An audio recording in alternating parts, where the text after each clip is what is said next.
जी शेख, औरतों में जब डिलीवरी हो जाती है तो उसके बाद शर्मगाह से हवा खारिज होना ऐसा कुछ होता है शेख, और कमजोरी से भी होता है, तो ये हवा खारिज होने से क्या वजू टूट जाएगा और नमाज वगैरह होगी क्या नहीं शेख? देखिए, इस सिलसिले में उलमा ने थोड़ा इख्तलाफ किया है, इसलिए कि हवा जो खारिज होती है वो महबत से खारिज होती है, और ख़ास तौर पे डिलीवरी होने के बाद अगर ये चीज़ ज़्यादा है तो इस सूरत में आप उसी हालत में नमाज पढ़ लें, वज़ू बातिल नहीं होगा, इसलिए कि बीमारी की शक्लें होती हैं और बीमारियों का हुक्म अलग है।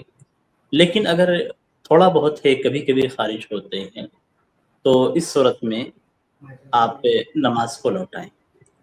आमतौर पे डिलीवरी के फ़ौरन बाद ये मामला ज़्यादा होता है और कुछ महीनों तक रहता है, चूँकि रहम के अंदर हवा, रहम का जो हिस्सा होता है पहले बड़ा होता है, बाद में छोटा हो जाता है और रास्ते भी बड़े हो जाते हैं, तो उसकी वजह से हवाओं का दाखिल होना या हवा भर जाना ये होता है। हालाँकि उसकी कोई ऐसी यानी बू नहीं होती जो आम हवा के खारिज होने से बू निकलती है। लेकिन इसके बावजूद चूँकि एक एक कायदा बनाया गया है और दलीलों की रोशनी में कि मा खरज मिन अस्सबीलैनि फहुव नाक़िदुन लिलवुज़ू, कि सबीलैन से जो चीज़ें खारिज होती हैं उनसे वज़ू बातिल हो जाता है और उसमें हवा भी है।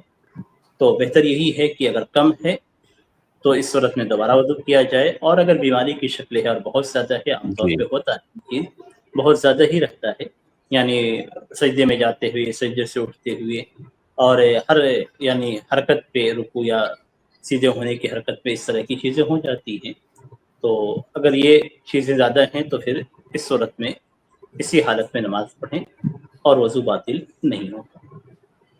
जी, जी बहुत शेख, शुक्रिया। आपने जैसे बताया ऐसा ही होता है शेख, तो नमाज पूरी हो जाएगी ना शेख? हाँ, नमाज़ पूरी हो जाएगी, इसलिए कि ये बहुत ज़्यादा होता है। ये बहुत ज़्यादा होता है, ख़ास तौर पे औरतों की डिलीवरी के बाद बहुत ज़्यादा ये परेशानी रहती है। तो अगर बैठ कर नमाज़ पढ़ने में अगर वो पढ़ सकती हैं और हवा ख़ारिज नहीं होती है, तो फिर खड़े होने के बजाय बैठकर नमाज़ पढ़ें। और अगर सजदे में जाते हुए या सजदे से उठते हुए ऐसा होता है, तो फिर बैठ कर भी नमाज़ पढ़ना में फ़ायदा नहीं होगा। तो ऐसी इसी हालत में मुकम्मल वो नमाज़ अदा कर लें।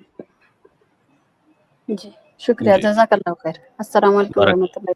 वालेकुम अस्सलाम व रहमतुल्लाहि व बरकातुहू।